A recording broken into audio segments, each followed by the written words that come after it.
श्री स्वामी समर्थ, श्री गुरुदेव दत्त. बघा, होळी आणि हुताशनी पौर्णिमा 2 मार्चला आहे आणि आपल्या सगळ्यांनाच माहिती आहे की माता लक्ष्मीला पौर्णिमा समर्पित असते व त्यासोबतच होळी म्हणजे वाईटावर चांगल्याचा विजय. या दिवशी आपल्याला सर्व वाईट गोष्टीचा त्याग करायचा असतो. आपल्यामध्ये जे काही राग भरलेला आहे, द्वेष आहे, मत्सर आहे, या सगळ्या गोष्टी त्यागून आपल्याला नव्याने सुरुवात करायची असते. आणि होळी दिवशीच हुताशनी पौर्णिमा आहे आणि मी सांगितलं तसं पौर्णिमा ही माता लक्ष्मीला समर्पित असते. त्यामुळे एक गोष्ट लक्षात ठेवा, पौर्णिमे दिवशी ना घरामध्ये अजिबात वाद, किटकिट, भांडण करायचं नाही. आणि जरी कोणी करत असेल ना तुमच्या घरामध्ये, तरी त्याला शांत बसायला सांगायचं. आणि जर का तो नसेल बसत तर तुम्ही शांत बसत, त्याच्या तोंडाला तोंड लावू नका. जर का तुम्ही त्याच्या तोंडाला तोंड लावलं नाही, तुम्ही त्याला रिप्लाय दिला नाही ना, तर काही वेळाने तो देखील स्वतः शांत बसेल. कारण ज्या घरामध्ये ना अमावस्या पौर्णिमेला किरकिर होते किंवा एखाद्या शुभ दिवशी किरकिर होते ना, त्या दिवशी तर मग माता लक्ष्मी अजिबातच त्या घरामध्ये थांबत नाही. त्यासोबतच आपल्याला घर देखील स्वच्छ ठेवायचं आहे. घरामध्ये जास्त पसारा करायचा नाही आहे. घर स्वच्छ असणं खूप महत्त्वाचं आहे. जर घर स्वच्छ असेल तर आपल्या घरामध्ये ऑटोमॅटिकली पॉझिटिव्हिटी निर्माण होत असते आणि माता लक्ष्मी देखील यामुळे आपल्या घरामध्ये स्थिर राहते. त्यामुळे आपल्याला घरामध्ये स्वच्छता ठेवायची आहे आणि त्यासोबतच पौर्णिमे अगोदर आपल्याला आपल्या घराबाहेर काही वस्तू काढायच्या आहेत, जेणेकरून माता लक्ष्मी तुमच्या घरामध्ये कायम वसेल, तिचा वास तुमच्या घरामध्ये राहील, लक्ष्मी नांदेल.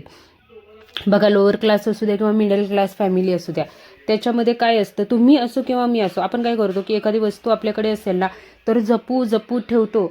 कधीतरी ती साफसफाईसाठी काढायची, परत जागेवर ठेवायची, कधीतरी साफसफाईसाठी काढायची दसरा दिवाळीला आणि परत ठेवायची. मग त्याच्याकडे 6-6 महिने बघायचं नाही. ज्या काही अशा वस्तू असतील, मग त्या प्लास्टिकचे डबे असू द्या, स्टीलचं असू द्या, कोणतंही असू द्या, जर वापरात येत नाही आहे ना, तर तुम्हाला ते काढून टाकायचं आहे.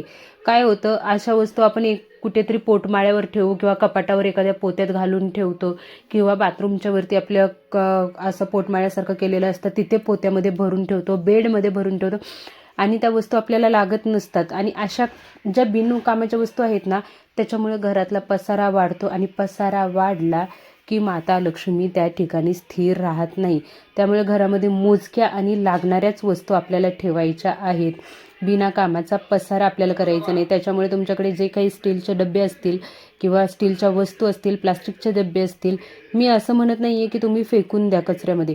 तुम्ही ते एखाद्या गरीब व्यक्तीला द्या किंवा मग तुम्ही ते भंगारात घातलं तरी चालेल, कारण की त्याचा रियूज होतो. त्याच्यामुळे तुम्ही भंगारात घातलं तरी चालेल.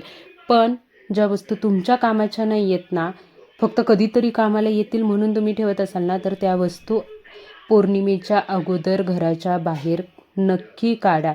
कारण की आपण जिथे ह्या वस्तू ठेवतो ना, तिथे साफसफाई एवढी ठेवली जात नाही. आपण खूप दिवसांनी बघतो आणि त्यामुळे मग तिथे घाण जमा होते, जाळ्या जमा होतात, पसारा जास्त वाढतो. त्यामुळेच या वस्तू आपल्याला काढायच्या आहेत घराबाहेर. त्यासोबतच आपल्याकडे जे जुने कपडे आहेत, महिलांना तर खूप सवय असते, खूप म्हणजे प्रत्येक महिन्याला एक नवीन वस्तू ड्रेस घ्यायची सवय असते किंवा 2-4 महिन्याला, मग जुनं तसंच पडून राहतं. मग तुम्ही जर ते जुनं घालणार नाही ना, उगीचच घरात ठेवण्यापेक्षा कोणाला तरी दान करा. खरंच कपडे आणि अन्नदान खूप श्रेष्ठ दान मानलं जातं. त्याच्यामुळे तुम्ही हे दान करा. त्यासोबतच घरामध्ये स्वच्छता ठेवा. घरामध्ये कुठे जाळं लागलेलं नाही पाहिजे. ज्या घरात जाळं लागतं, कचरा असतो, त्या घरात दारिद्र्यता येत असते. त्याच्यामुळे घरामध्ये जाळ्या असतील तर त्या पौर्णिमेच्या अगोदर तुम्ही घर स्वच्छ करून घ्या. असं नाही म्हणत आहे मी की तुम्ही दसऱ्याला जशी पूर्ण साफसफाई करता तसं करा, पण ज्या छोट्या छोट्या गोष्टी असतात ना, कारण की पौर्णिमा हा माता लक्ष्मीचा दिवस आहे. त्याच्यामुळे आपल्याला पौर्णिमे अगोदर घर स्वच्छ, पूर्णपणे नसेल जमत तरी आपल्याला स्वतःला समाधान वाटेल एवढं तरी स्वच्छ ठेवायचं आहे. आणि त्यासोबतच घर सगळ्यांचं आहे, त्याच्यामुळे घराची काळजी देखील सगळ्यांनी घ्यायची आहे. घरामध्ये पसारा होणार नाही, हे फक्त एका स्त्रीचंच जिम्मेदारी नसते. पुरुषांनी देखील तेवढीच काळजी घ्यायची आहे, मुलांनी देखील काळजी घ्यायची आहे आणि पौर्णिमे अगोदर आपलं घर स्वच्छ करायचं आहे. आणि त्यासोबतच त्या दिवशी होळी देखील आहे, हुताशनी पौर्णिमा देखील आहे. त्यामुळे जेवढ्या जमतील तेवढ्या सेवा करा, श्रीसूक्त वाचा, पारायण करू शकत असाल एक श्री स्वामी चरित्र सारामृताचं पारायण करा. जी काही सेवा तुम्हाला जमेल ना ती त्या दिवशी नक्की करा. आणि आजचा व्हिडिओ तुम्हाला आवडला असेल तर नक्की व्हिडिओला लाईक करून शेअर करा, कमेंट करा.